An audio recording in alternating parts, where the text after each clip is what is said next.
Welcome back, everyone. We're continuing our deep dive into the wisdom of Saadi, episode 21 already. Can you believe it?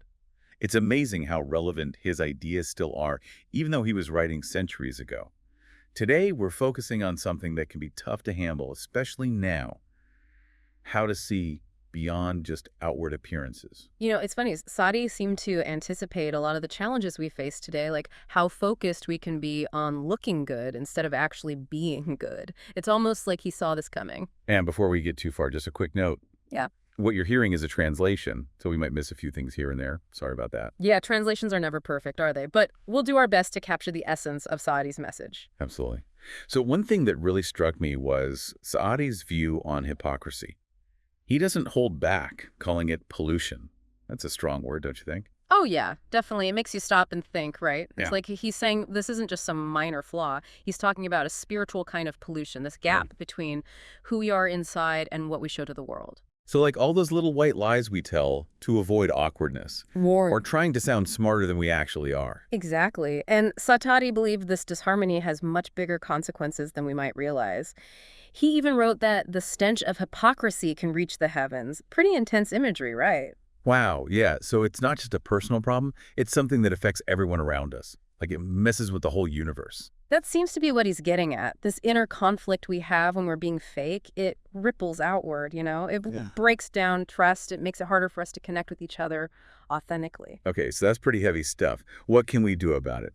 Does Saadi offer any solutions, any way to bridge this gap between who we are inside and how we act? He does. One metaphor he uses is that of dust and fire. Imagine dust representing our pure original state, the essence of who we really are at our core. Okay, dust equals pure essence.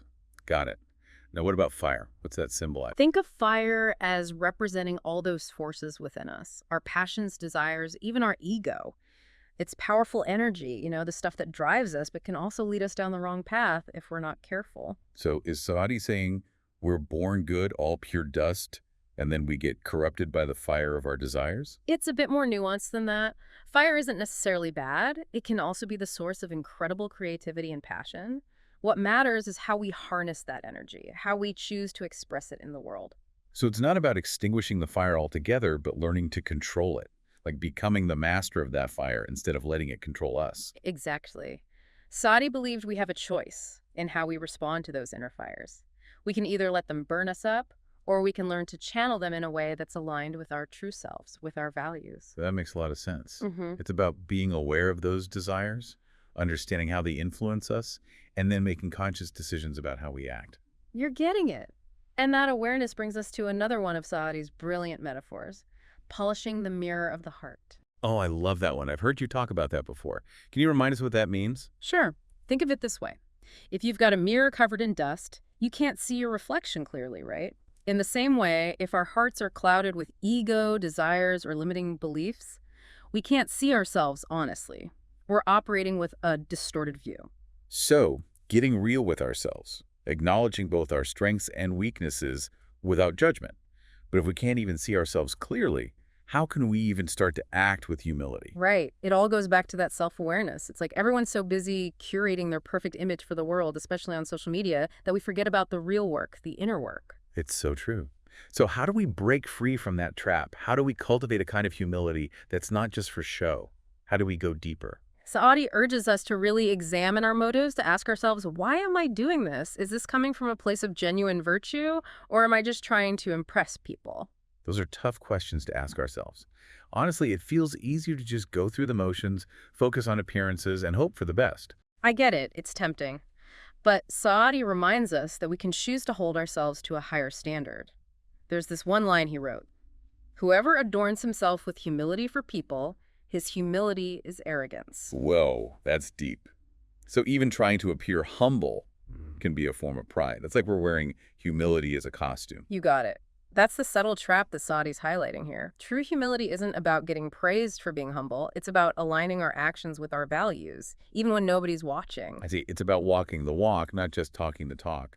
This reminds me of another concept he explores: the two selves within us, the self of proximity and the self of distance. Can you tell us a bit more about that? Absolutely. The self of proximity is like our truest essence, that part of us that's closest to truth, to goodness, to virtue. It's the part that seeks genuine connection, meaning, fulfillment, the stuff that really matters. So it's like our best selves, the part that's in tune with our highest values. Exactly. It's drawn to what's good, what's true, and it wants to bring those qualities into the world. Then there's the self of distance. This part is all about ego, desires, and those worldly attachments that can pull us away from what truly matters. So this is the part that gets caught up in appearances and what other people think and wanting more stuff, more status. Right. It gets lost in that illusion of separation, that we're somehow not all connected, that our happiness depends on having more than the next person. So it's this constant inner battle then between our higher self and this ego-driven self. Exactly. Saadi believes that the more we nurture our self of proximity, the further we move away from that self of distance. The more we connect with our true essence, the more naturally we become humble. This is starting to make sense. So it's not about suppressing our desires or pretending we don't have an ego. It's about shifting our focus, making a conscious effort to cultivate that connection with our best selves, and then seeing where that leads us. That's exactly it. And that's where true humility comes from. It's not about putting ourselves down or denying our worth, but it's about recognizing our place in the larger scheme of things. It's about recognizing our interconnectedness. This is so profound. It's like I'm seeing humility in a whole new light. Not self-deprecation, but this beautiful balance between recognizing our inherent value and acknowledging our interconnectedness with everything around us. Yes. And that's what allows us to serve others genuinely, to contribute to the well-being of the world without needing anything in return. This brings to mind that story Saadi tells about the man who refused to sweep the mosque. On the surface, it seemed like a humble act, right? But Saadi suggests there might be more to it. Yes. Remember, Saadi always encourages us to look beneath the surface, to examine the motives behind our actions. So are you saying this man's refusal might actually stem from pride? Like maybe he's more concerned with appearing humble than with genuinely serving a higher purpose? That's exactly the point Saadi's making. He's letting that self of distance dictate his actions, getting caught up in his own perceived unworthiness instead of focusing on the well-being of others. Wow, that's a real wake-up call. Yeah. It's so easy to get lost in our own heads, in our doubts, or even our pride without even realizing it. It's like Saadi is reminding us to be vigilant, to constantly check our motives and make sure we're acting from a place of genuine humility, not just putting on a show for others. Absolutely. And that brings us back to the metaphor of the heart as a mirror. All of our experiences, the good and the bad, they're like dust accumulating on that mirror, obscuring our vision. So we're back to polishing the mirror, cultivating self-awareness, clearing away those clouds of ego and desire so we can see ourselves and the world around us more clearly. You got it. And every time we make the effort to polish that mirror, we gain a deeper understanding of ourselves, our strengths, our weaknesses, the areas where we need to grow. So it's an ongoing process, not a one-time fix. Exactly. It's a journey, not a destination. And this brings us to another fascinating concept Saadi explores. The idea that our connection to our true selves isn't always constant. It fluctuates. Oh yeah, I can relate to that. Some days I feel so grounded and connected, and other days I'm totally scattered, lost in my own thoughts. Right. Saadi connects these shifts to how in tune we are with that self of proximity, that truest essence. He says that when we're aligned with our true selves, we're more likely to experience something he calls Tajalli. Tajalli, what's that? It's this beautiful word that describes a moment of revelation, a glimpse of truth, like a sudden flash of insight where everything just clicks and you feel deeply connected to something bigger than yourself. Like those moments when you're out in nature and you're just filled with awe and wonder, or when you're struggling with a problem and the solution just pops into your head out of nowhere. Exactly. And Saadi suggests that these Tajalli moments are more likely to happen when we're living in alignment with our self of proximity, when our actions are guided by our values, when we're acting from a place of genuine humility. So the more humble we are, the more open we are to those moments of inspiration and connection. But what about when we're not so humble? Is there an opposite to Tajalli? There is. He calls it Istar, which describes this state of feeling veiled or hidden, kind of shrouded in this fog where our vision is clouded and we're struggling to connect with the truth. Okay, so if Tajalli is like a light bulb moment, then Istar is like stumbling around in the dark. That's a perfect analogy. It's when we're driven by ego and those desires that pull us away from our true selves. So when we're all wrapped up in our own little world and our own self-interest, We lose sight of the bigger picture. We get stuck in our limited perspective. You got it. This really highlights the importance of self-awareness, doesn't it? We need to be constantly checking in with ourselves, asking, am I acting from myself of proximity right now, or am I letting myself of distance take over? That's it, exactly. It's an ongoing practice, this constant discernment. And what's encouraging is that Saadi acknowledged that even those who are deeply connected to their true selves, even enlightened individuals, experience these shifts. It's not about reaching some perfect state, but about learning to navigate those fluctuations with awareness. So even the wisest, most humble people have moments where they feel lost or disconnected. That's actually kind of comforting. It makes this whole journey of self-discovery feel less daunting somehow. It is. It's a reminder that we're all human and we all go through ups and downs. The point isn't to avoid those statier moments, but to see them as opportunities for growth. So instead of beating ourselves up, we can use those experiences to learn more about ourselves and reconnect with our true essence. Exactly. It's about bringing compassion to our struggles, recognizing that even the most polished mirror will eventually gather some dust. Such a helpful reminder. So what are some practical things we can do to polish that mirror, to cultivate that self-awareness that Saadi keeps emphasizing? Well, he suggests a few key practices. First, be mindful of your thoughts and actions, pay attention to what's happening inside. Notice those patterns of behavior, those recurring thoughts, those emotional reactions that keep popping up. So instead of just going through life on autopilot, we become more present, more aware of what's happening in our inner world. Precisely. Another practice he recommends is seeking guidance from those who are wiser than us. Yeah, someone who embodies those qualities we admire. Like finding a mentor, a teacher, a friend, even someone who can hold up that mirror for us and help us see what we might be missing on our own. Yes, that outside perspective can be so valuable. This is making me realize that cultivating humility is a lot more work than I initially thought. It's not just about being nice or putting others first.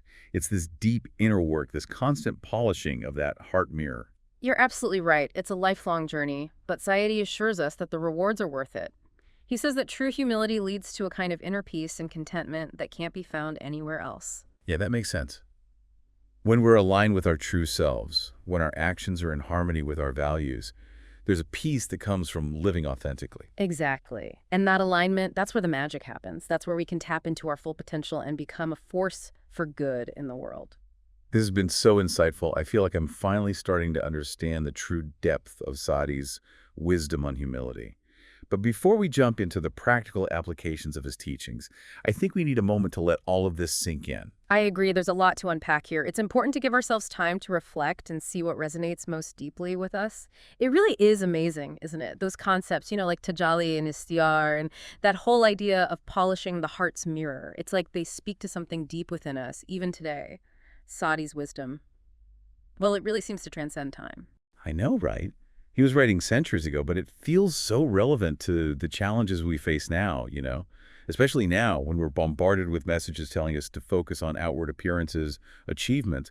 It's like humility has become this, I don't know, almost a weakness in today's world. It's true. We live in a culture that encourages us to focus on the external, on what we have, on how we look. But Saadi's reminding us that true strength comes from a different place altogether, from cultivating humility instead of constantly feeding our egos. It's about choosing a different path, one that's less about getting external validation and more about that inner alignment, about serving something greater than ourselves. Beautifully said. And the amazing thing is Saadi doesn't just tell us why humility is important. He actually gives us guidance on how to cultivate it. That's what I'm really interested in. How do we actually bring these ancient teachings into our modern lives? I'll be honest, it feels kind of overwhelming sometimes. I hear you. Well, it all starts with recognizing that humility isn't just some abstract concept, it's a practice. We cultivate it through making conscious choices day after day, like through those small everyday efforts to align our actions with our values. So it's not about reaching some perfect state of humility where we never make a mistake or have an ego-driven thought ever again. Exactly. It's about making those choices that move us in the right direction, that help us polish that mirror a little bit each day. And the more we practice, the more natural it becomes. You got it. It's a journey, and it's a journey worth taking, even if we stumble along the way. This is inspiring and all, but I'm a very practical person. Can you give us some specifics? What are some things we can do to actually bring more humility into our lives? How do we move from theory to action here? Sure. Well, Saadi gives some great advice. He talks about being mindful of our speech, really listening to others before we speak, being quick to listen and slow to speak.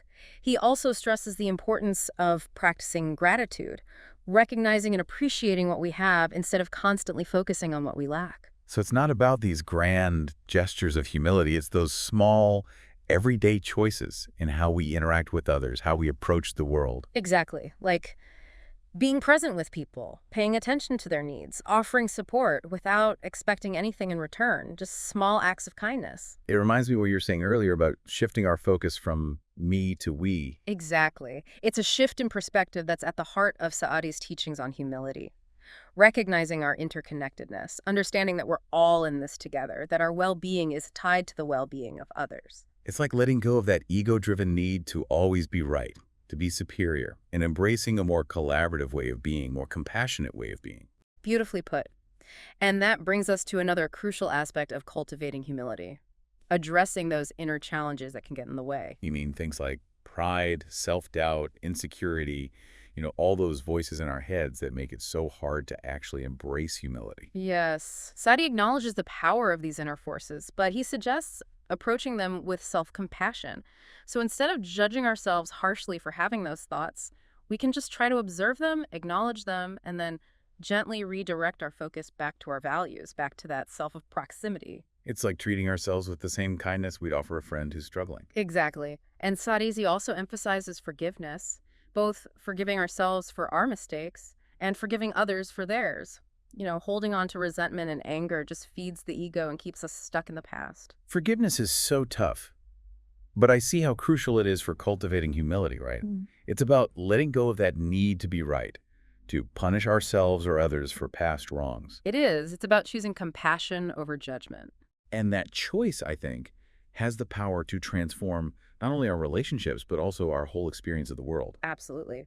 And speaking of transforming our experience, Saadi uses this fascinating metaphor to illustrate how our state of being can fluctuate. Remember, he talked about those contrasting states of Tajalli and Istar. Right, we touched on those earlier, Tajalli being those moments of revelation, of insight, and Istar being the opposite, feeling kind of veiled, hidden.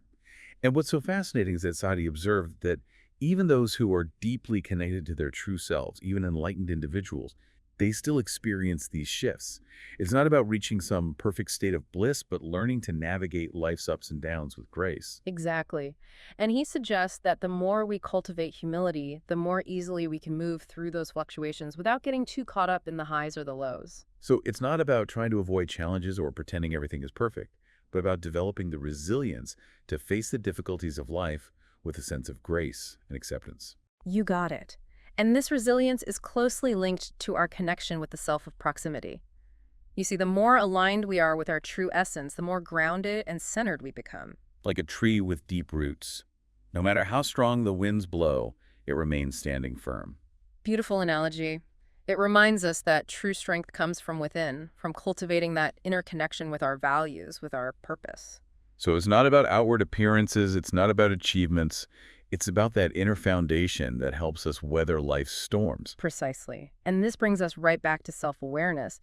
It's about being able to recognize those moments when we're getting pulled off center, when our ego's taking over, or when fear and insecurity are dictating our actions. Like having that inner compass to guide us back to our true north. Yes. And Saadi suggests we can strengthen that inner compass through things like mindfulness, gratitude, and self-reflection. So creating those daily rituals and practices that help us stay connected to what truly matters, to our values and purpose. Exactly. And remember, it's an ongoing process. We're going to stumble. We're going to lose our way sometimes, but that's okay. It's all part of the journey. That's encouraging. It's like Saadi's giving us permission to be human, to make mistakes, to learn and grow along the way. He is.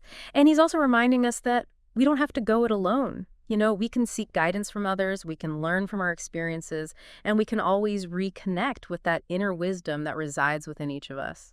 I'm starting to realize that Saadi's message of humility isn't really about diminishing ourselves.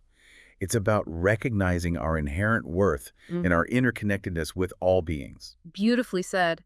And that recognition is what allows us to live with more compassion, more kindness, more generosity. It's what empowers us to make a positive difference in the world. So how do we put all this into practice? What are some concrete steps we can take to cultivate humility in our daily lives? Well, Saadi has some great advice for that too. He talks about simplifying our lives, focusing on what truly matters, letting go of those material attachments.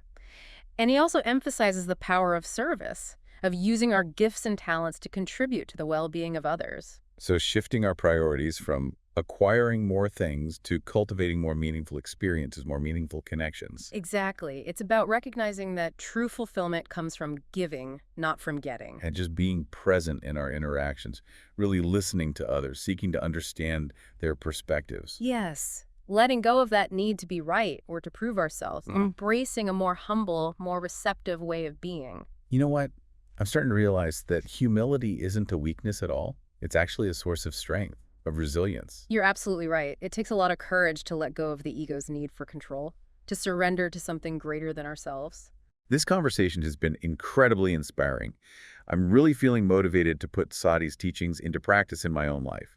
But before we wrap up, can you tell us a bit more about his legacy? How has his wisdom continued to impact people throughout the centuries? That's a great question. Well, for one thing, Saadi's work has been translated into so many languages, and his words continue to resonate with people from all walks of life. I think his enduring appeal is that he speaks to something universal in the human experience. He addresses those core truths that we all grapple with, regardless of our background, our beliefs, or where we come from. He taps into something deep within us, something that transcends time and culture. Exactly. And he does it with such eloquence and wit. He manages to convey these profound ideas in a way that's so accessible, so engaging. It's like he's having a conversation with us across the centuries, inviting us to reflect on our lives and strive for something more meaningful. I love that. He is. And his message is as relevant today as it ever was. In a world that often feels so divided and fragmented, Saadi reminds us of our shared humanity and the importance of cultivating those qualities that connect us to something larger than ourselves. His words offer a beacon of hope in a world that so desperately needs more compassion, more understanding, more humility. Couldn't agree more. And I think his legacy lies not just in his writings, but in the countless lives that have been touched and transformed by his wisdom. This has been a truly rich and rewarding conversation. I feel like we've only just scratched the surface of Saadi's vast wisdom. Me too. But that's part of the beauty of his work, right? There's always more to discover, to learn, and to be inspired by. Absolutely. As we continue to explore Saadi's teachings, I encourage you to approach them with a sense of curiosity and openness. Let his words challenge your assumptions, expand your perspective, and guide you on your own unique journey of self-discovery. And remember, the path to humility isn't about striving for perfection. It's about making progress, about taking those small steps each day that bring us a little closer to our true selves. Beautifully said. So as we wrap up this deep dive into Saadi's wisdom on humility, I want to leave you with one of his quotes that I think captures the essence of his teachings. Humility is the key to the Garden of Paradise. I hope those words will inspire you to unlock that garden within yourself and to share its beauty with the world. It's such a beautiful image, isn't it? I wrote. A reminder that the path to true fulfillment isn't about ego. It's not about self-promotion. It's about cultivating those qualities that connect us to something much greater than ourselves. Thank you so much for joining us on this journey into the heart of Saadi's wisdom. We'll be back next time with another episode exploring the depths of his timeless teachings. Until then, I hope you find peace, joy, and inspiration on your own unique path to humility. As we've been talking about humility and all these inner struggles, I keep thinking about Saadi's idea of the two selves. I think it's worth spending a little more time with that, unpacking it a bit more. Absolutely. I think that's a really key concept to understanding a lot of his teachings, the self of proximity and the self of distance, right? Yeah, exactly. So remind us again, what is the self of proximity? What does that represent? Well, it's that part of us that's closest to our true essence. Think of it as like the most genuine part of you, the part that's connected to truth, to virtue, to real connection. So it's not about chasing fleeting pleasures or seeking validation from others. No, it's not about that superficial stuff. It's about those deeper longings, that desire for meaning, for purpose, for real fulfillment. And it also strives to embody those qualities that we admire in others, like kindness and generosity. Okay, so that's the self of proximity. What about the self of distance? How does that show up in our lives? Well, think about those times when you feel driven by your ego, by your desires, by those worldly attachments, when you're focused on how you look to other people, or on accumulating more possessions, more status, that kind of thing. So it's that voice that tells us we need more, we need to prove ourselves, we need to be better than everyone else. Exactly. That's the self of distance at work. It feeds on this illusion of separateness. You know, that belief that we're not all connected, that our happiness depends on external things. Yeah. So it's like this constant push and pull between these two selves, this inner battle between wanting to connect with something bigger than ourselves and getting caught up in our own ego. That's it, a constant tug of war. And Saadi suggests the more we feed that self of distance, the further we move away from our true essence, you know, from who we really are. This reminds me of another one of his metaphors, the one about the heart being like a mirror. Remember, we talked about how our experiences, all our experiences, both positive and negative, can be like dust that accumulates on that mirror, making it hard to see clearly. Oh, yeah, such a powerful image. And it's not just our mistakes or regrets that cloud that mirror, you know? It's those ego-driven behaviors, too. Those times when we try to control things, manipulate situations, anything like that, that all adds to the dust buildup. So it sounds like we have to make a conscious effort to polish that mirror, to clear away those clouds of ego and desire. Otherwise, we just can't see ourselves or the world clearly. Exactly. Self-reflection is key here. Saadi really emphasizes that, being honest with ourselves about our thoughts and actions, our motivations. So becoming more aware of those patterns, noticing when we're acting from that self of distance, and then making a conscious choice to shift back to our values, back to the self of proximity. Yes. And the cool thing is that Saadi doesn't expect us to just figure all of this out on our own. He encourages us to seek guidance from those who have already walked this path, you know? So finding mentors, teachers, friends even, who embody those qualities that we aspire to. People who can kind of be that mirror for us, help us see those blind spots. Exactly. Having that outside perspective can be so helpful. You know, as we're talking, I'm realizing that this whole humility thing, it's a lot more work than I thought. It's not just about being nice or putting others first. It's this ongoing inner practice, this constant polishing of that heart mirror. You're right, it is. It's a lifelong journey. But you know what? Saadi assures us that those efforts are worth it. He says that true humility brings a kind of inner peace and contentment that's unlike anything else. And that makes sense. I can see that. When we're aligned with who we really are, when our actions reflect our values, there's a deep sense of peace that comes with that, with living authentically. Exactly. And that alignment, that's where the magic happens. That's when we're able to tap into our full potential to truly make a difference in the world. This has been such a rich and rewarding exploration of Saadi's wisdom. I feel so grateful for these insights. They're really timeless. Thanks so much for joining us on Wisdom Unveiled. We'll be back soon with another episode exploring Saadi's teachings. Until then, may you find peace, joy, and inspiration on your own unique path.